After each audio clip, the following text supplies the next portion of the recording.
Carla Bruni, il y a eu un moment très fort, c'était quand même ce discours aux Nations Unies.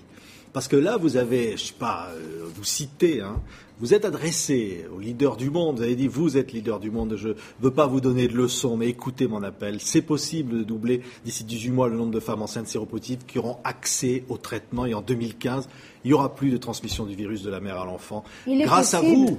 Il est possible que s'il continue, si le Fonds mondial continue d'être soutenu, il est possible qu'en 2015, il n'y ait plus de bébés qui naissent séropositifs. Ce serait juste une victoire fantastique, parce que les jeunes mères et les nourrissons sont de grandes victimes de cette pandémie. Ils le reçoivent automatiquement sans avoir rien demandé, ce virus. Ils sont victimes peut-être les plus bouleversantes. Tout le monde est victime de ce virus. Enfin, le monde entier, on a perdu des millions de gens.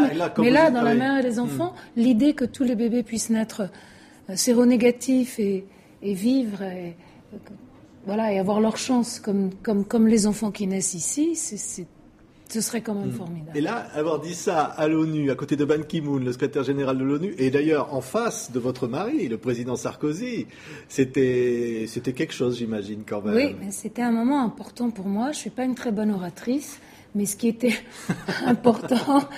Il vous a bien écouté, en tous les cas, oui, Nicolas Sarkozy. C'est par gentillesse. Non, je crois qu'il s'intéresse beaucoup à ce problème. Évidemment, il a une lourde charge sur ses épaules par ailleurs, qui est notre pays, quoi. Mais je crois qu'il s'intéresse... Enfin, la planète tout entière, il y a quand même des bonnes choses à cette mondialisation. Il y a quand même le fait que nous pouvons tous travailler ensemble, nous pouvons tous communiquer, nous pouvons tous se parler, se dire les choses, dire les besoins, essayer de pallier à ces besoins. Donc il n'y a pas que du négatif, c'est important de le dire. Donc pour moi, c'était important symboliquement de parler là-bas. Aux leaders du monde, finalement, c'est vous qui avez cet avenir en main. Quand même, vous les avez interpellés, là. Vous leur dites, vous avez la possibilité de changer les choses. Oui. Ah ben, c'est pas moi. Oui. C'est-à-dire, c'est une conscience politique, c'est l'action des hommes politiques. Et ça, cette action, elle a changé peut-être aussi, Michel Kazatine.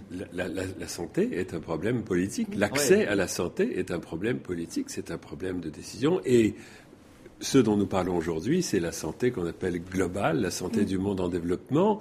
Et c'est l'affaire de tous et de tous les politiques.